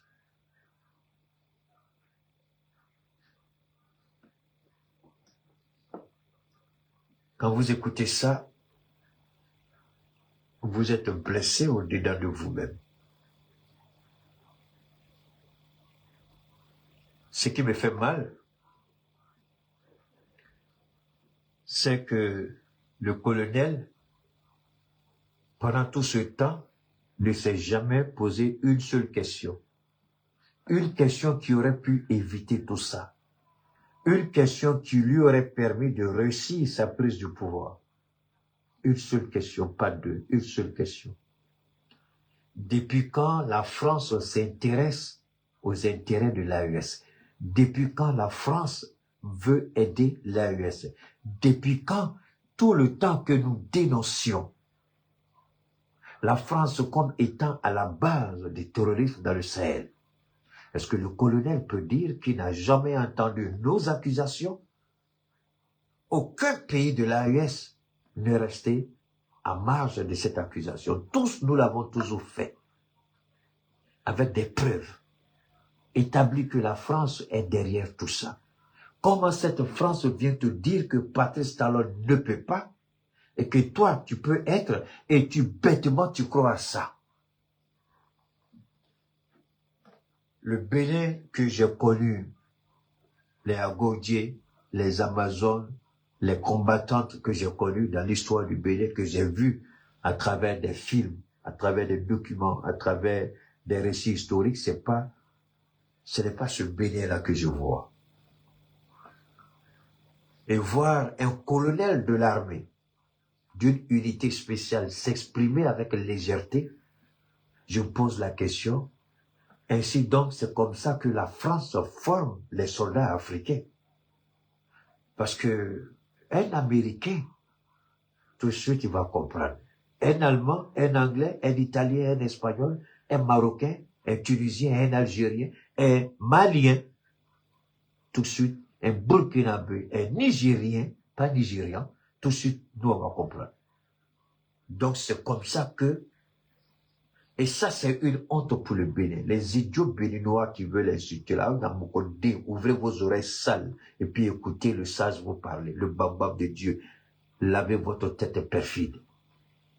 Si c'est comme ça que vos colonels sont aussi légers, c'est que votre pays a de sérieux problèmes au sein de son armée. Parce que ce que j'entends là, du colonel Tigri, jamais dans nos pays on va entendre un tel raisonnement. Et c'est celui-là qui était aimé, respecté, écouté, mais réellement est-ce que ça en vaut la peine? Parce que il décrit les faits avec une légèreté que j'ai du mal à accepter. Nous savons tous que la France, on a entendu le général Lecomte, c'est ça, Lecomte, c'est ça, qui dit d'une manière ou d'une autre, il va falloir retourner en Afrique. Quel militaire africain n'a pas entendu ça? Quel militaire dans la CEDEAO n'a pas entendu ça? Quel officier supérieur de l'armée, au sein de la CEDEAO, au sein de l'Afrique de l'Ouest, n'a jamais entendu ça? Et cette France vient vers toi et dire que ton président est faible. Et tu crois à ça? Le même président qui défend les intérêts de la France. Quand nous dénoncions que des bateaux débarquaient des armements de guerre, des équipements des soldats au port de Cotonou, est-ce que tu peux dire que tu ne savais pas tout ça? Alors tu viens nous faire croire aujourd'hui que ces Français t'ont manipulé. Pourquoi toi-même tu n'as pas manipulé les Français et faire croire aux Français que tu fais leurs yeux? Vous vous rappelez de ce que je vous ai dit par rapport à Sorogium? Oubliez cet idiot de Konatésio, l'idiot irresponsable. Moi, je n'ai pas le temps des petits imbéciles comme lui. Sorogium a enregistré celui qui a été envoyé par Ahmed Bakayoko. Il a donné une copie à Ouattara, il a gardé une copie. Est-ce que vous comprenez? Quand les Français viennent te voir, pourquoi tu n'enregistres pas les propos de ces Français? Pourquoi tu ne les pousses pas à bout? Pourquoi tu n'as pas enregistré? Parce que un officier des forces spéciales, quand même, ça travaille. C'est des gens du renseignement qui viennent à toi. Pourquoi tu ne veux pas te protéger? Parce que tout ce que tu dis ici, tu ne nous as jamais dit le nom de l'agent de la DGSE qui est venu vers toi, Tigri. Quel est le nom de l'agent de la DGSE? Donne-nous son nom, colonel Tigri. Donne-nous le nom des agents de la DGSE. Donne-nous leur numéro de téléphone. C'est facile de croire à tout ça, mais moi, chef Omar Keïta, j'ai ma façon à moi de pousser loin mes analyses. Voilà pourquoi j'ai le respect et la considération même de mes détracteurs. Comment tu peux nous dire la DGSE? La DGSE, c'est une structure. Est-ce que tu sais, il y a combien de personnes qui travaillent au sein de la DGSE en Afrique de l'Ouest? Mais c'est des centaines de milliers d'agents qu'ils ont à travers le monde. Mais qui est venu vers toi? Pourquoi tu ne donnes pas un seul nom, colonel Tigri? Un seul nom de la DGSE. Un seul nom. Tu aurais dû enregistrer à leur insu ce qui se passait. Parce que quand tu travailles avec le renseignement d'un pays, il faut préparer tes arrières. Ils te trahissent, tu sors avec une vidéo, une audio qui peut te protéger. Quel audio aujourd'hui, toi, tu peux présenter au peuple béninois pour que le peuple béninois te croie? Quel audio tu peux présenter aujourd'hui au Béninois pour dire que j'ai été manipulé par la France? C'est ta parole. Tu ne donnes même pas le nom de quelqu'un. Tu ne parles même pas des endroits où vous vous retrouviez. Donne-nous des indications qui permettent de savoir, des indications qui permettent de soutenir tout ce que tu dis, colonel. Moi, je ne suis pas militaire.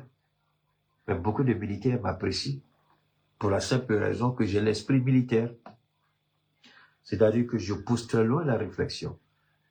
Tu veux prendre la tête d'un pays où la France a des intérêts, quelqu'un vient te proposer un coup d'État, et puis toi tu tombes dedans comme ça, et maintenant tu nous dis l'objectif. Nous on sait, on n'a pas besoin de toi pour savoir que la France cherche une justification pour nous attaquer. On n'a pas besoin de toi pour le savoir. On le sait et on se prépare en connaissance de cause. Maintenant, dire qu'on veut faire porter le chapeau au Burkina, c'est ce que Patrice Talon a commencé, parce que Patrice Talon a commencé à nous accuser. La conférence de presse de Patrice Talon, qui lui a demandé de faire cette conférence de presse? Petit colonel Tigre, je vais te répondre. C'est la France qui a demandé à Talon, puisque les éléments de la DGSE, tu n'es pas capable de dire c'est qui? Des gens que peut-être tu connais même pas, des gens qui viennent te voir. Tu n'as pas de témoin, c'est ta parole. Mais qu'est-ce que tu racontes, Tigri? Ici, c'est ta parole. Tu ne lui donnes même pas des références. Tu ne lui donnes même pas des points qui peuvent lui dire, attention, ce qu'il a dit est vrai. La seule chose qui est vraie dans tout ce que tu as dit, qui d'ailleurs même n'est pas nouveau pour nous, la France se prépare et l'autre on se prépare. Ça au moins on sait. À part ça, il n'y a rien que tu as dit qui nous, dans notre position dans l'œil, et puis on peut croire à ce que tu as dit.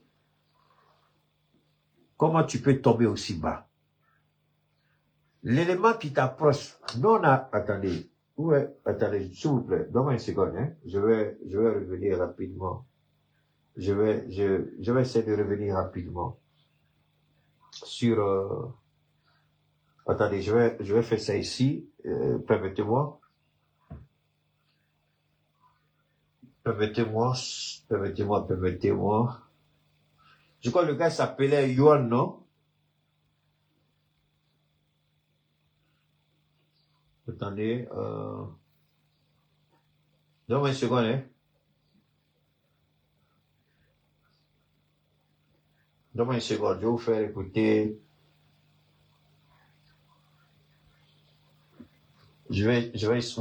Voilà ça. Voilà l'élément, voilà le gars de la DGSE que nous avons arrêté ici.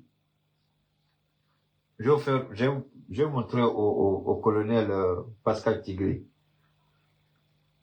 Dans un communiqué du gouvernement lu hier sur nos antennes par le ministre de la Sécurité et de la Protection civile, ce soir, nous revenons sur le film de cette arrestation planifiée en toute discrétion par les services de renseignement national. Un commentaire signé. Vous avez compris. Dans la discrétion, le renseignement malien a pisté l'agent de la DGSE. En tant qu'officier supérieur d'une unité d'élite, tu peux pas te poser, est-ce que ce n'est pas un piège? Est-ce qu'on n'est pas suivi par le renseignement béninois? Donc, tu ne t'es posé aucune question, rien du tout, et tu n'es même pas en mesure de nous dire exactement le nom de la personne, l'agent, parce que s'il y a un agent qui t'a contacté, s'ils se sont scindés en deux, ça veut dire que la DGSE, là au moins c'est une information que tu viens de confirmer. Nous, on avait, l'avantage de ce théâtre-là, ça nous conforte dans notre position de savoir que le Bénin est une base arrière et que la France veut tout faire. Au moins, on est conforté dans cette position. Maintenant, si la France a voulu utiliser ce piège-là pour officialiser sa présence au Bénin, ça c'est la France que ça regarde, nous on s'en fout. Mais nous déjà, nous savons que le Bénin, il y a bien longtemps que le Bénin est une base arrière. C'est pourquoi nous refusons d'ouvrir la frontière avec le Bénin et avec le Nigeria, au niveau du Niger. Mais voilà l'agent de la DGSE qui a été arrêté au Mali. Bemba Sibi. Tentative de déstabilisation des institutions de la République au Mali. En toute discrétion, les services spécialisés déjouent une opération impliquant un groupuscule de militaires, de civils et un élément des services de renseignement français. Que s'est-il passé réellement? La France a envoyé au Mali un élément de la DGSE sous la couverture diplomatique. Son nom, Yann Christian Bernard Vézilier. Ok. Maintenant, permettez-moi, voilà le visage de l'agent de la DGSE. D'accord? C'est pas ça? D'accord? Ça, c'est l'agent de la DGSE, arrêté au Mali. On savait, dès l'instant où il a franchi nos frontières à l'aéroport, on savait qu'il était sous couverture. Il est venu soi-disant qu'il travaille au consulat. Mais nous savions déjà, dès la frontière, dès l'aéroport, quand il a passé tout de suite, son passeport a commencé, le numéro de son passeport a commencé à clignoter au rouge au niveau du renseignement malien. Je vais juste dire au colonel que c'est pas comme ça on fait un coup d'État. Nous n'allons pas lui apprendre quoi que ce soit. On n'est pas bête pour aller s'impliquer dans des choses. Parce que ce coup d'État aussi, rien ne nous dit que ce colonel n'est pas en collaboration avec la DGSE. On fait capoter et puis on veut voir la réaction de l'AES. Nos autorités vont jamais réagir. On va jamais tomber dans ton piège, colonel Tigri. Jamais. Quelle vérité tu vas nous dire si tu n'es pas à mesure de nous dire le nom de l'agent ou des agents qui t'ont approché? Ils t'ont contacté avec un téléphone. Tu as le numéro du téléphone. Pourquoi tu ne balances pas tout? Pourquoi tu la protèges? Si tu la protèges, ton histoire, il y a un problème. Pourquoi tu ne dis pas tout? Si tu gardes encore des informations, il y a un sérieux problème. Voilà l'espion de la DGSE. Il sera jugé bientôt au Mali. La DGSE, toi tu ne pouvais pas penser au Bénin que peut-être la DGSE est en train de préparer une opération de sauvetage par rapport à leur agent au Mali. Tu n'as même pas pensé à ça, colonel Tigri. Tu ne t'es jamais dit, est-ce que ce qui m'approche, ce n'est pas par rapport à une déstabilisation des pays de l'AES? Mais tu aurais dû te protéger comme Soro Guillaume l'a fait avec Ahmed Bagayogo et Alassane Ouattara. Il a enregistré à l'insu du visiteur indélicat tout ce qu'il disait. Pourquoi tu n'as pas enregistré ce que vous avez échangé? Parce que l'occasion était tellement belle, c'était tellement beau, que tout de suite, tu t'es laissé emballer. Alors que tu aurais pu être un peu sceptique. Pourquoi? C'est maintenant. Talon a déjà fini son mandat. Si c'était en début du deuxième mandat de Talon, on peut dire, ah oui, mais Talon a fini son mandat. Quel quoi? Ouais, laisse ça là. Si Talon, je répète, si Talon était en début de mandat, on pouvait t'accorder un petit crédit. Mais Talon, il a fini son mandat. Même s'il a verrouillé tout le système, il y a toujours la possibilité de faire tomber celui qui va venir après. Mais pourquoi c'est maintenant que tu fais ça? Et tu crois que nos présidents, là, comme c'est des militaires, ils réfléchissent pas à tout ça? Je suis désolé. J'ai vu beaucoup de gens qui ont applaudi, mais je ne suis pas de ceux-là. Comme j'ai dit, je ne fais pas ce que font les autres. Je prends le temps, je réfléchis, je décortique, et puis je dis, attention, il y a quelque chose qui ne marche pas. Ici, je ne suis pas convaincu de ce que tu racontes, colonel Tigri. Tant que tu ne nous donneras pas le nom de cet agent, pour que les Béninois sachent exactement ce qui s'est passé, c'est ta parole contre la parole de ton président, puisque la DGS elle-même ne va jamais parler. Non. Et le président a déjà parlé, l'a déjà tranché. Et tu veux que nous on te croie? Non, on va pas te croire. Et je demande à nos présidents de ne même pas te recevoir ici, hein, même si c'est exilé politique. Hein. Non, il faut aller ailleurs. On s'apprête et on attend la France. Et on sait ce qu'on va faire si jamais la France veut utiliser un pays dans la sous-région. Wallah billah, on est prêt. Ils peuvent tenter s'ils veulent. Moi, c'est ce que je dis toujours. Hein. Son pied du but, on voit le vrai mensonge. Si la DGSE a pu manipuler avec légèreté un officier d'une unité d'élite, quels sont les militaires dans ce pays alors? Moi, la question ici que nous on se pose, quand on t'écoute et on voit la légèreté avec laquelle tu as été manipulé, selon ce que toi-même tu dis, mais nous là, on n'a même pas besoin d'envoyer nos forces spéciales au Bénin. On envoie une petite unité seulement pour finir si on veut anéantir le Bénin. On envoie une petite unité seulement, c'est terminé. Parce que ce que tu dis là, ce qu'on a vu, ce que... Attendez, tu es en train de m'énerver ici même, colonel. Attends, je vais revenir. On va terminer ça d'abord. Il est à Bamako depuis 1 an. Officiellement, il est 2e secrétaire à l'ambassade de France. Mais sa mission était tout autre. Les éléments de renseignement sur l'homme l'attestent. Yann Christian Bernard Vézilier avait pour mission de préparer et d'exécuter une opération de déstabilisation des institutions de la République. C'est ainsi qu'il a discrètement rencontré beaucoup d'acteurs politiques et de la société civile. Il commençait à fréquenter aussi plusieurs grains à Bamako pour sonder l'opinion sur la marche de la transition. En vue d'atteindre l'objectif ultime recherché, l'agent de la DGSE française devait compter surtout sur certains officiers, sous-officiers et même de militaires radiés des rangs de l'armée. Peine perdue. Les services spécialisés veillent au grain. Tout le mouvement était surveillé comme du lait sur le feu. D'accord. Début août, les arrestations commencent. Et c'est jusqu'au samedi 9 août 2025 qu'une note d'information tendancieusement élaborée circule sur des groupes WhatsApp annonçant l'arrestation du général de brigade Nema Sagara. La suite. Alors, je m'arrête là. Je m'arrête là et puis réfléchissons. Donc, vous voyez que nous ne sommes pas nés de la dernière pluie.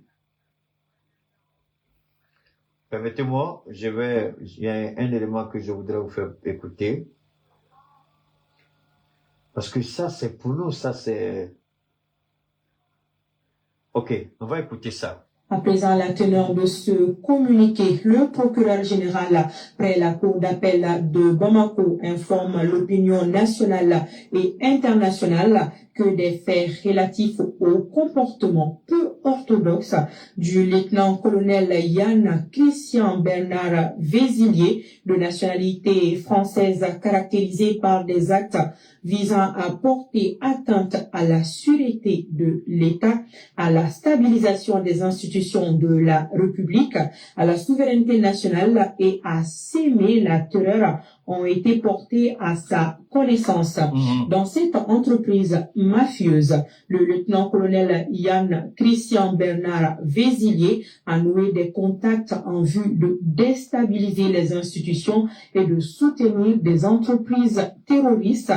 Alors, pourquoi le colonel est incapable de nous donner, je reviens encore là-dessus, le nom de l'agent qu'il a contacté?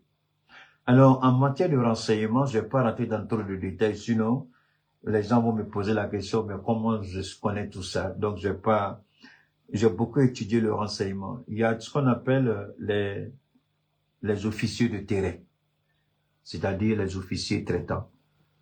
Il y a un officier qui est détaché uniquement pour faire ce genre de choses. Et c'était lui là son rôle. Le monsieur dont je vous ai présenté la photo. Maintenant, au Bénin, si réellement il a été contacté par la DGSE, il y a un élément, c'est-à-dire l'officier traitant sur le terrain, c'est avec cet officier-là qu'il est en contact.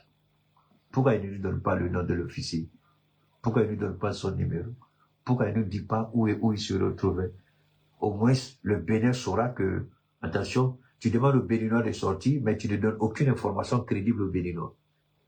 Tu dis à la population de manifester pacifiquement pour chasser la France. Sur quelle base? Sur la base de ce que toi tu as dit, alors que tu n'apportes aucune preuve concrète pour que le peuple béninois puisse dire, ah, attention, notre fils a été trahi, effectivement, les preuves sont irrévocables.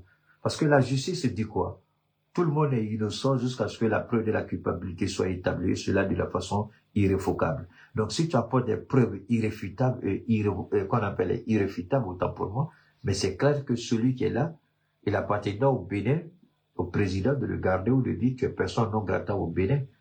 Si la DGSU a fait un double jeu, et avec les militaires, et avec Patrice Talon, qui est un gueulard que nous connaissons, un menteur que nous connaissons, s'il a une preuve qui peut attester de ce que dit le colonel, il va retrouver son patron Macron et puis demander à son patron de faire peut-être tout pour que cet élément-là soit retiré du Bénin, pour qu'il finisse son mandat correctement.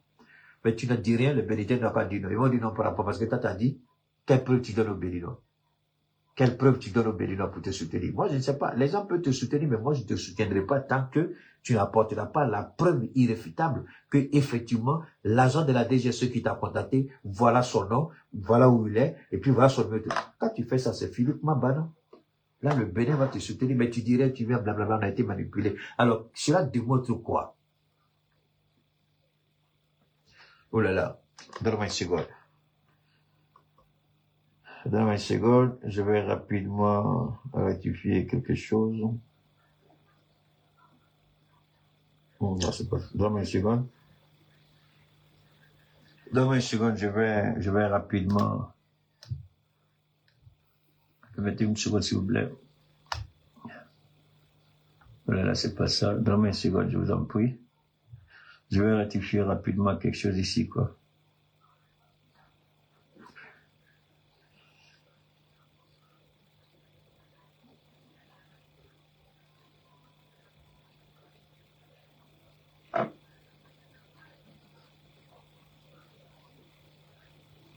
Ok, donne-moi une seconde, je vais rapidement.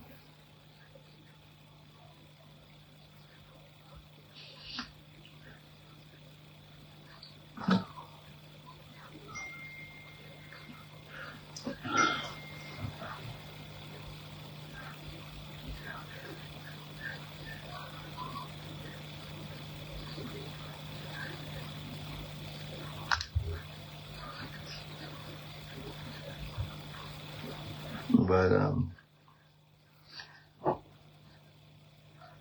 Permettez-moi, voilà, on va reprendre. Alors, on va reprendre rapidement.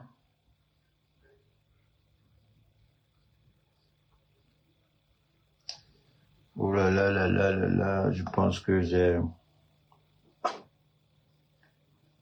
Ok, on a... Donne-moi une seconde, je vais me connecter mon YouTube là, permettez-moi, hein, je vais le connecter rapidement ici.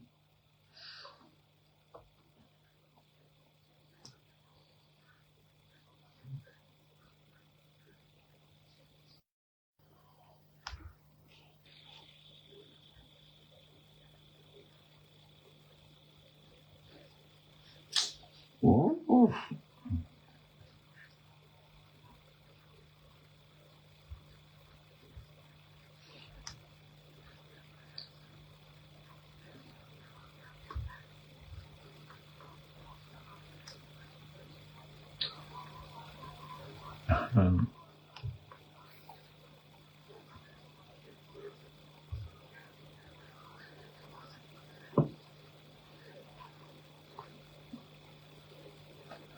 Donne-moi une seconde, je suis en train de... Oh là là.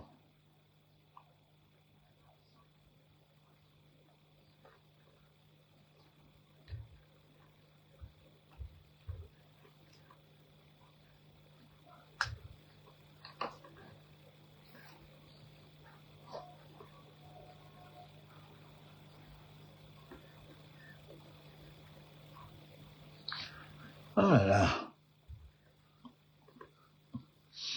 Je crois pas. Oh là là là là. Ok, c'est pas grave, je vais me balancer sur...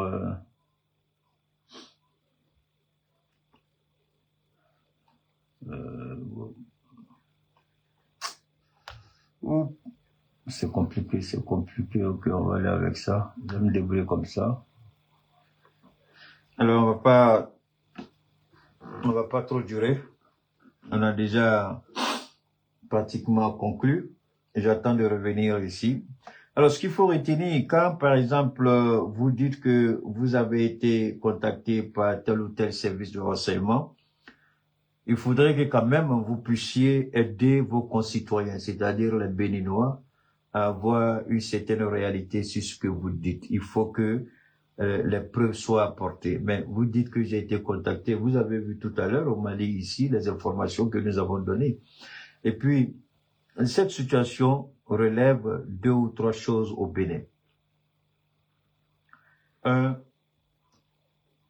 si c'est la France qui forme les militaires béninois, il y a un sérieux problème.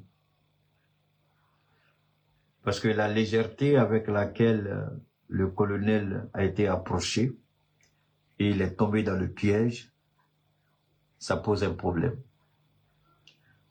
Deuxièmement, cela montre que le renseignement béninois n'est pas à la hauteur. Le renseignement béninois est incapable d'intercepter. Vous avez entendu, j'ai fait exprès pour vous faire écouter ce qui s'est passé au Mali. Au Burkina, ça a été la même chose. Au Niger, ça a été la même chose. Nous arrivons à déjouer des tentatives de déstabilisation dans nos pays. Et si le Bénin n'arrive pas à le faire alors que la France est là-bas, c'est qu'il y a un sérieux problème avec le Bénin. Et il y a un sérieux problème avec la formation des militaires béninois qui ne sont pas à la hauteur. Ça aussi, ça pose un sérieux problème. Donc, j'espère que les Béninois, ils savent ce qu'ils font. Nous pensons, ouais, c'est ce que je dis, j'espère qu'ils savent ce qu'il faut. J'espère que les militaires béninois sont à la hauteur, parce que ce cinéma de leur président, là, ça ne vaut rien, ça ne va nulle part. Patrice Talon est un petit comédien. Il n'a rien compris. C'est vrai qu'il est en train de cafouiller le pays parce qu'il va partir, mais croire que la France va s'installer au Bénin et puis attaquer le Burkina et le Niger et puis ne pas payer le prix, c'est faux. Il appartient aux Béninois de chercher à savoir où se trouve la vérité et de faire éclater la vérité. Parce que si la France s'installe chez vous pour prétendre déstabiliser le Burkina, ça n'arrivera pas. Au contraire, c'est les Béninois qui vont mourir. Parce que nous allons bombarder le Bénin avec les Français si jamais ils essaient de le faire. Oh, là, il n'y aura pas de pardon. Ça, je le dis. Hein. Je ne suis pas une voix officielle, mais croyez-moi, ne me croyez pas, moi, je m'en fous éperdument. Le Bénin s'amuse à permettre la déstabilisation d'un de nos États dans le Sahel. Vous comprenez la maxime de notre union militaire. Tu attaques un, c'est tout le monde qui tombe sur toi. Et je ne crois pas que le Bénin, si vous voulez utiliser la CEDEAO, nous, on n'a pas de problème avec ça. Vous avez peur d'un pays quand le pays qui est en face de vous est sérieusement équipé, est bien armé. Quel pays qui est vraiment à la hauteur au sein de la CEDEAO? Si c'est les défilés de mode là, on va tous faire ça, ils font ça tous les jours. Venez nous attaquer. Vous n'allez pas. Si vous pensez que vous allez attaquer l'AES et puis vous replier au Bénin et puis on ne va pas lancer de l'opération, c'est que vous ne connaissez pas encore l'AES. Si vous permettez à la France de s'installer chez vous et de prétendre nous déstabiliser, c'est vous qui allez payer le pot cassé parce qu'on ne va pas vous laisser. On va frapper le Bénin. Quand il dit frapper, ce sont des frappes chirurgicales. On a la cartographie. On n'a qu'à juste cibler, on fait les réglages et puis on cible vos camps militaires, c'est fini. Vos dépôts d'armes, vos blindés, tout ça, on envoie ça en fumée, sans quitter notre territoire, on envoie des missiles, vous rendre tout ça au néant. Vous voulez faire la guerre, il n'y a pas de problème. La France qui n'est même pas en mesure de gérer son propre problème, elle vient chez vous, elle veut vous manipuler, elle manipule vos militaires, parce que, et puis c'est quel militaire qui est assez bête pour ne pas comprendre que, et puis lui il n'a pas compris ça. D'accord, il ne faut pas être d'accord avec les gens de l'AES. Au Gabon, qui a installé le président gabonais au pouvoir? C'est pas la France. Qui a installé le président tchadien après s'est retourné contre la France et qui? C'est pas la France. Pourquoi la CEDEAO n'a pas fait d'intervention en Guinée-Bissau? Parce que la France n'avait pas d'éléments sur le terrain. Et Pascal Tigri n'a fait que confirmer ce que j'ai dit. Ce n'est pas la France qui est intervenue. C'est faux. Et c'est pas le Nigeria. C'est faux. C'est la France qui est intervenue. Et même le chef de la garde présidentielle, ou bien quoi la même là, il dit les gens sont venus de Port-Boué. Ils sont pas venus de Port-Boué, c'est un mensonge. C'est-à-dire que ça là, on sait que de bout en bout, tout est faux. Il dit les militaires sont venus d'Abidjan, c'est faux, ils sont pas venus de Port-Boué, ils ne sont plus à Port-Boué. Le 43e Bima a été cédé. Alors, je me pose la question, quel genre d'informations vous avez au Bénin? Et puis votre président, il a la grande gueule. Béninois, vous pouvez nous détester, mais est-ce que vous êtes sûr que ces militaires-là peuvent se frotter la poitrine à l'AES? Voilà 2 officiers supérieurs de l'armée béninoise qui ne connaissent même pas la réalité. Un ment que les soldats français sont venus de Port-Boué, du 43e Bima, alors que ça n'existe plus, ils sont plus là-bas, ils se sont redéployés. Donc, ils n'ont même pas les informations à temps réel. Et un autre est manipulé pour un coup d'État, et puis après, c'est quoi. Alors, ce sont ces gens-là, et Béninois, à cause de Dieu, ne laissez pas les gens-là utiliser votre pays, parce que les dommages seront énormes. Moi, je respectais le Bénin, mais quand j'entends ces deux officiers supérieurs de l'armée béninoise, mais j'ai dit, mais ça vaut même pas la peine d'envoyer même des unités d'élite au Bénin, si jamais vous nous provoquez. On va envoyer les soldats des rangs seulement régler le cas du Bénin. Mais vous ne connaissez même pas le béaba des choses élémentaires, et c'est vous qui avez des grades de colonels, des généraux. Et puis, c'est avec l'AS, vous le faites valable. Alors que tous nos petits soldats connaissent le béaba de A à Z. Vous ne savez même pas.